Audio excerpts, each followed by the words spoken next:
Hi friends, Happy New Year. It is finally 2025. We made it. God is so good and faithful, and I'm so glad that you are listening to me today. I'm so grateful that you tune in every time to listen to this podcast and also give me your feedback. Speaking of feedback, thank you to everyone who entered the giveaway and left reviews on the show. I really love reading your reviews and thoughts about a podcast, and it is my pleasure to announce the winners of the holiday giveaway right now. All right. The first winner is Shar. Thank you so much for your feedback, Shar. She said, "This podcast is so perfect for me as someone who is quite an introvert. The episodes boosted my confidence as a shy person and made me start my progress on overcoming my fears, especially since I'm in the university. There are a lot of opportunities missed because of my not believing in myself, so much appreciation." Girl, thank you. I made this podcast with you in mind. Every introverted woman out there with big dreams, this is for you. I'm glad it's helping you build confidence and walk taller in your purpose. All right. The second winner is Tracia Holland. Tracia says, "My passion has always been healthcare. However, I chose a different path educationally.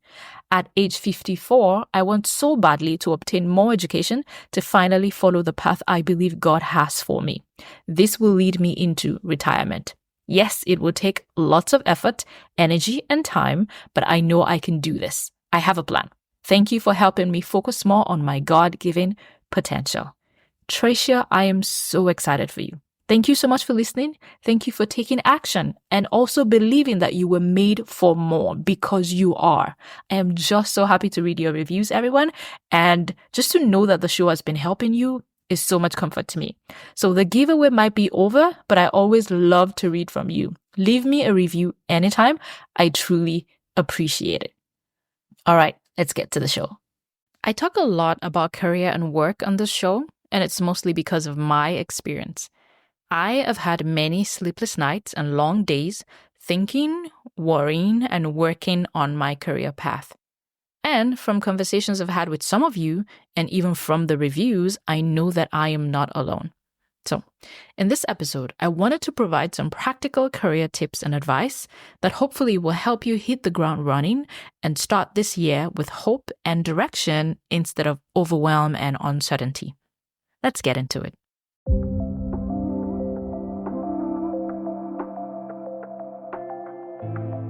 You're listening to the Driven Introvert podcast, the place to be for dreamers, doers, and entrepreneurs who are ready to birth the dreams, callings, and ideas the Lord has placed in their hearts. Do you sense that God is calling you to step out and do something new, but you're held back by fear and uncertainty? Do you struggle with believing that you can do great things because of your quiet, reserved, and introverted nature? Welcome here. I'm Remy Roy, your host and founder of shepacked.com. I'm an author, an entrepreneur, a creative, and a committed trier. I'm here to help you get unstuck and make progress on your God idea. Let's go. Today, I have with me a career coach to help consider some scenarios and provide practical tips and advice we can all use. Jennifer Bouley is my guest. Jennifer is a career development professional with a background in human resources, recruitment, and career guidance. She has facilitated workshops at universities and colleges in the Greater Toronto area. Jennifer runs Bouley Mac Consulting, a coaching and consulting company that caters to everything career development. I'm excited to get into this conversation because we talk about tips and strategies for when you are maybe wanting to do a career pivot or just change jobs. Or maybe you love your job, but you want to move up the ladder. You want to become a leader at your job. Or you might be the person who just wants to stay at your job and do what you're paid to do without necessarily wanting to climb the ladder, so to speak. So many great tips are coming your way in this conversation. Here's my talk with Jennifer. All right. Hi, Jennifer. Thank you so much for saying yes to being on the podcast. It's so great to have you today. Thank you for having me. Absolutely. I wanted to bring on a career coach for this episode because I think it's really important for us to constantly evaluate where we are with work and how to improve and set ourselves up for success. You know, work is such a big factor that has the potential to affect the quality of our lives, in every way. True. It affects how much we make, which in turn affects what we can afford, where we live, healthcare, children, all of that. But there's also the flip side.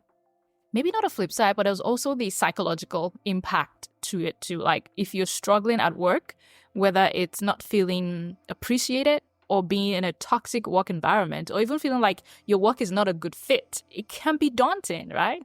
When we're struggling at work, it can feel like we're not thriving in other areas of our lives, or we don't feel like we're thriving in other areas of our lives. So for me personally, one of the worst times that really affected my mental health and even my self-esteem, if you think about it, was struggling to figure out where my career was going. Yes. Wondering, should I leave this job? Will I be able to grow on this job? Or do I even want to grow on this particular job? Like looking into the future and asking myself, am I excited to do this for the long term, for the next 5-10 years? So there's so many questions that can come up around career. And I think the new year is actually a good time to evaluate and reevaluate, so to speak. So I want to pose a few scenarios, and hopefully we can provide some insights for our listeners today. Okay, perfect. All right. So let's say Sally. Sally is out there. She's thinking, I need to shift gears in my career. I need to do something else. I want to change careers. I want to change my industry, like a big career move. And she comes to you with this desire. How would you guide her? What should she be thinking about? First thing you need to think about is what is your passion and what drives you? And then you got to think about, once you determine what you really would like to do, whether it's far out in left field or right in the middle, like something lateral, you need to determine your transferable skills. So like, I work in office, but I want to work in law enforcement. What kind of skills and what kind of certifications do I need to get? So you can work on those certifications. You can work on those transferable skills. Another thing you can do before you actually start venturing into that, because it may be an idea, but you got to think about the day in the life. So informational interviewing. So contacting people on LinkedIn, contacting people through your network, at your church, at other places that community resources, and just ask the person if you can sit down and have a half hour with them and say, hey, I'm interested in getting into this line of work. How did you get there? What's it like to work there? So you can kind of get a feel if it's a determination for you. And the final thing is, if you do talk to these people and you do determine that that is what you want to do, tailor your resume. Get a couple of certifications. Like there's Coursera, there's Udemy, there's edX. There may be if you need to go into law enforcement, for example, you may need to get a firearms certification. So you just get that certification, put that into your resume, and build your resume based on those transferable skills. Instead of a chronological resume, create a combinational resume, which is where you highlight your skills before you highlight your places you've worked. And so for the mindset, prepare your mind for the opposite role of what you will be doing. So like I said, if you're going from office to law enforcement, for example, you have to prepare yourself for what kind of things you'll be facing. And understand the change you're making in the company culture. So if you have a particular group that you want to work with, some areas have more options than others, if you live in cities and municipalities, just understand what it's like to work there, and that you're going to be investing a big change in your career. So you want to make sure that you have the right culture to work with. I think one of the things that stands out to me most so you talked about passion, knowing what your passion is. You talked about transferable skills. What skills do you have and what you need to get? And then I think the one that stuck with me most is the day in the life, because I feel like we don't think about it enough. What will it entail for me to do this job? What would I be going through every single day, and breaking it down and having that informational interview, I think is so great. I mean, what is the best way to approach that kind of interview? What kind of questions are you asking? Well, it's more on a casual basis in this kind of scenario. You may know somebody who works in that industry. LinkedIn is great. Hook up with people on LinkedIn. Ask to have a video interview. You just ask things like, how did you get into this industry? What do you like about this industry? What kind of people work in this industry? What is your day-to-day job like? Those kind of questions, because it's so easy to get into this daydreaming of what it will be like. Yes. And then you go and you invest all this time in schooling into it, and then you get there and you're like, I shouldn't have done this. I know. That's a bummer. Yeah, I absolutely love that. And it's something I really want our listeners to take to heart.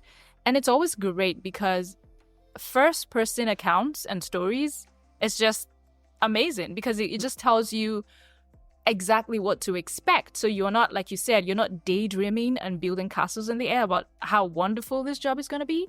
And then, it doesn't measure up. And if it does measure up, that's amazing. It just helps you to be more prepared for what you're going to face. I love it. You mentioned something about chronological versus combinational. Combinational. Yeah. I love that. Can you talk a little more about that? Well, there's 3 resume types. There's functional, chronological, and combinational. Functional is more for people who really don't have job experience, so we don't really want to look at that. Chronological is your standard one where you just go through your history in the most recent to the oldest. Combinational is where you list your skills and groups in under headings at the beginning. Yeah. And then you list your education, and then you list your jobs that you had with a small blurb about what you did. It's great because you lead with your skills, especially if you're trying to move from one area to another. You don't want to get a job doing the thing you were doing before because you're moving to something else. So letting the people know what your skills are, what you actually are good at, what your strengths are, and leading with that, it makes sense. It makes sense. I love it. Thank you so much for that. So I hope that's helpful. I know that's going to be helpful for someone out there to think about if you want to do a big career move. Think about your passions. Think about the skills that you already have and the ones you need to get and level up in. Do informational interviews, find resources and, work on your resume, like Jennifer said. Thank you so much for that.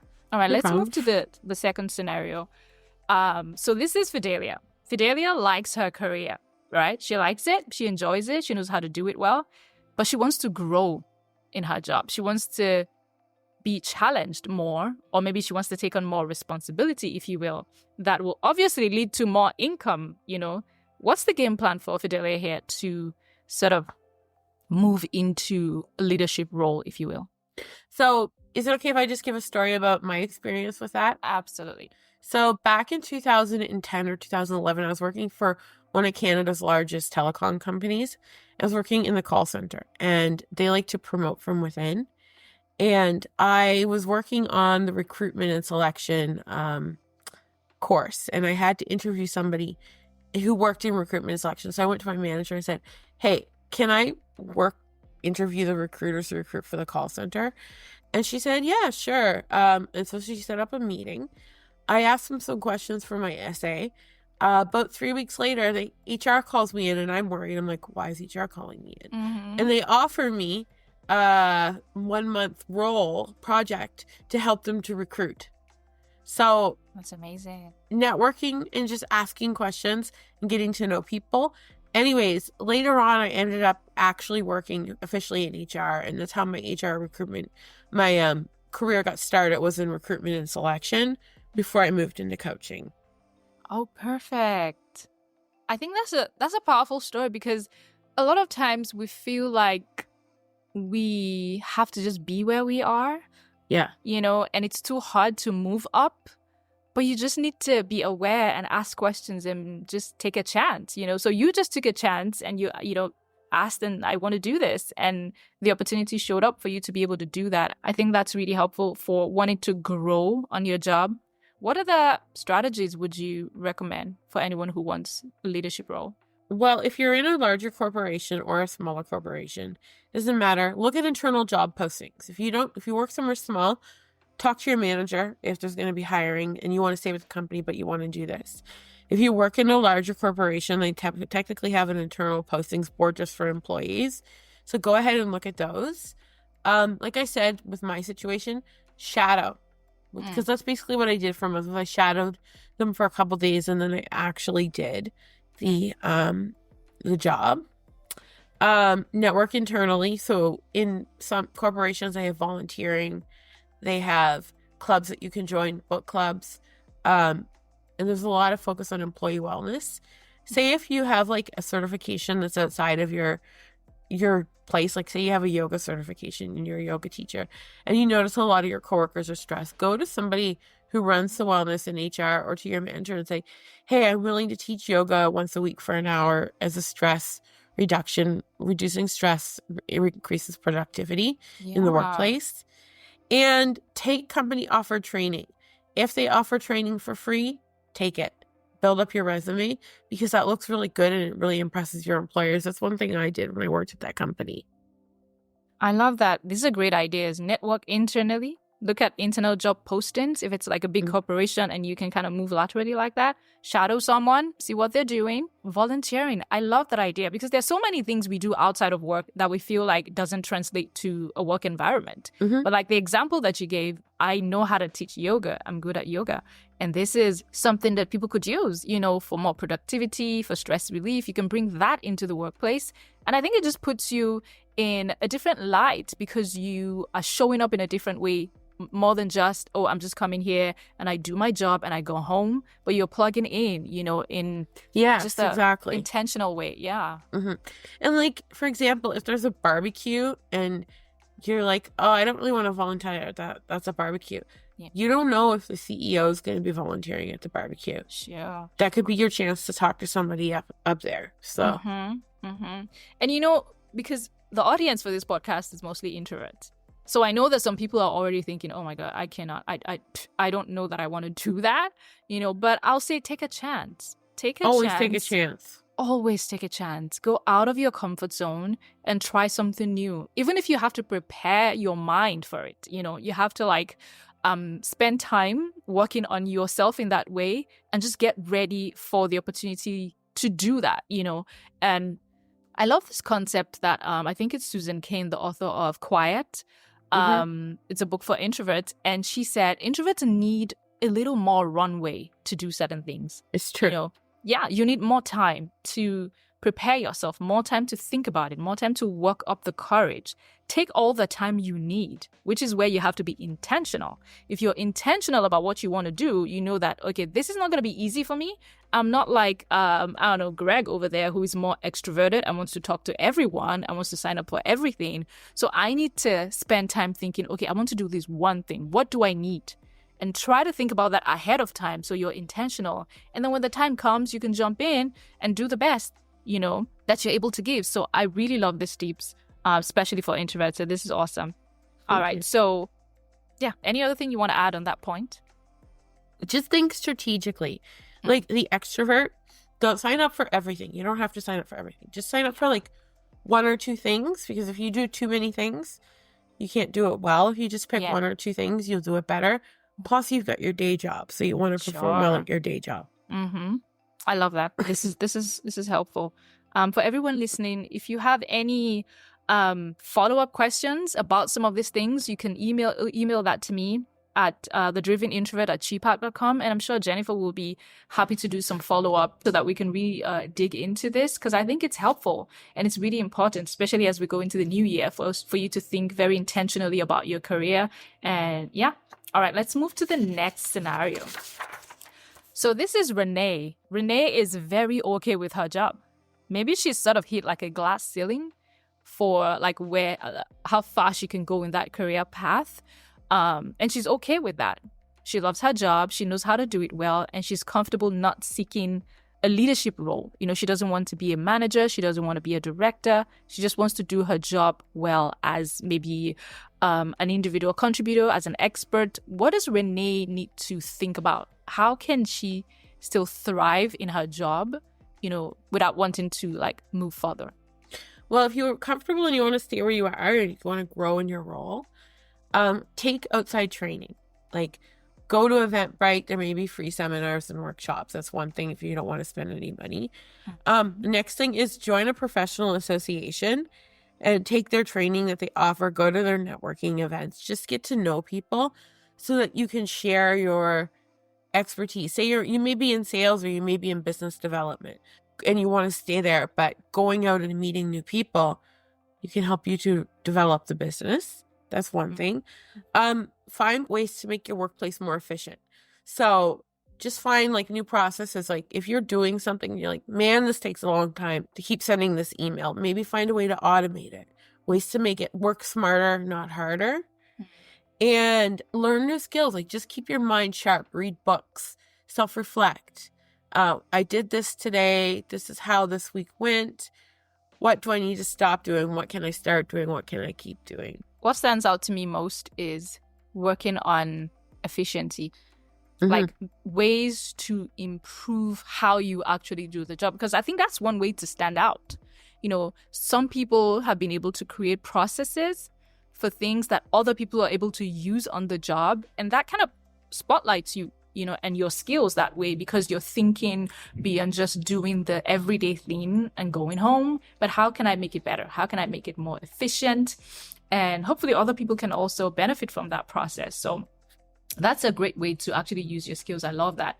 I love the professional associations too. And speaking about introverts, I know that this might be hard, especially if you are in a career that people see as more for extroverts, you know, like sales and stuff like that. It can be overwhelming to say, I want to network in that way and join professional organizations and all of that. But I would say just give it a shot. This is something I am actually thinking for myself, you know, like I need to do more of that and being able to meet new people, you know, in that capacity. So I would encourage you to take this to heart, even if you have to start with a virtual one, you know, just take that step, because I mean, exactly.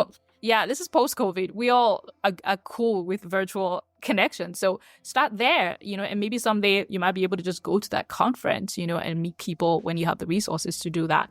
So I think that's great. And then thinking about training, you know, I think it's so cool because, and you mentioned like free platforms that you can go and search and find trainings and all of that. Eventbrite, you mentioned that?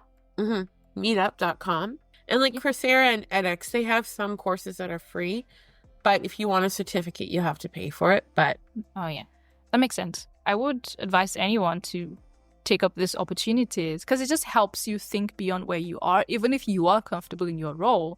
Because what you don't want to do is become stagnant. Yes, because that's not good.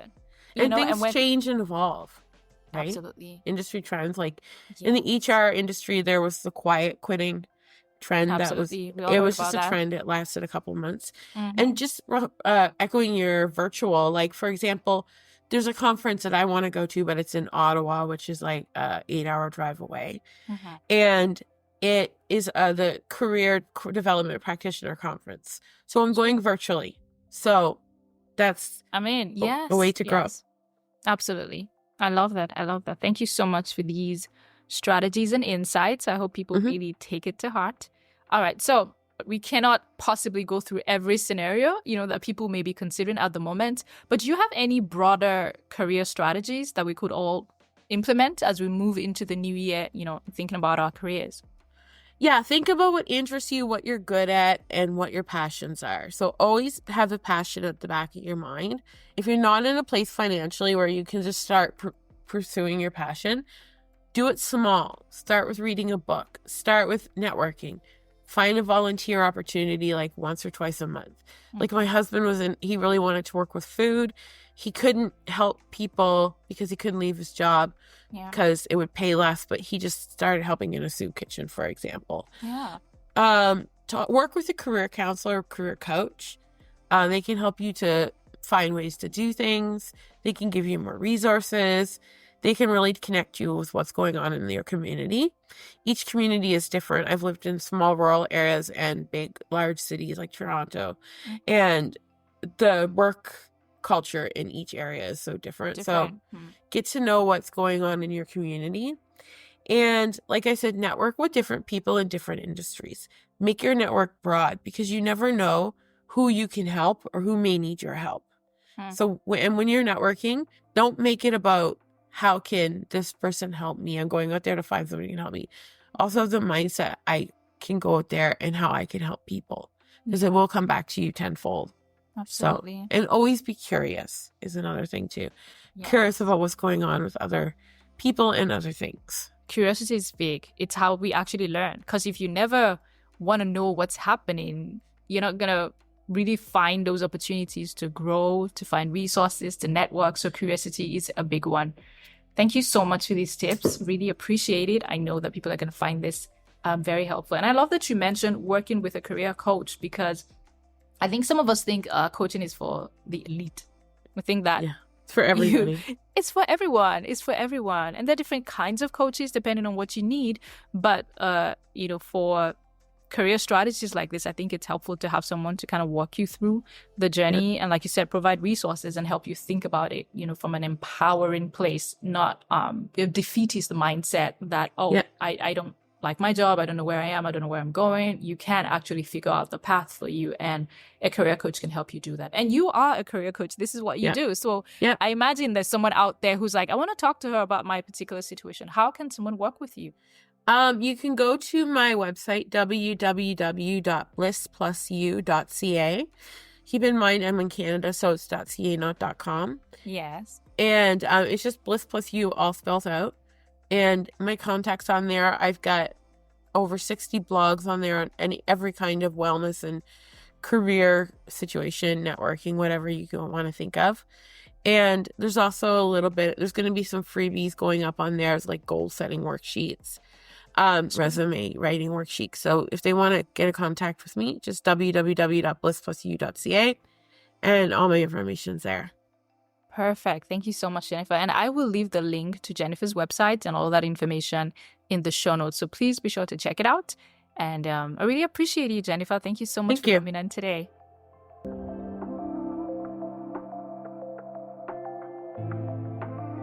Thank you so much for listening. If you enjoy this conversation, please take a moment to follow or subscribe to the podcast. I'd also love your feedback on this episode. You can scroll down on your app and click write a review. I'd love to read your takeaways from this conversation.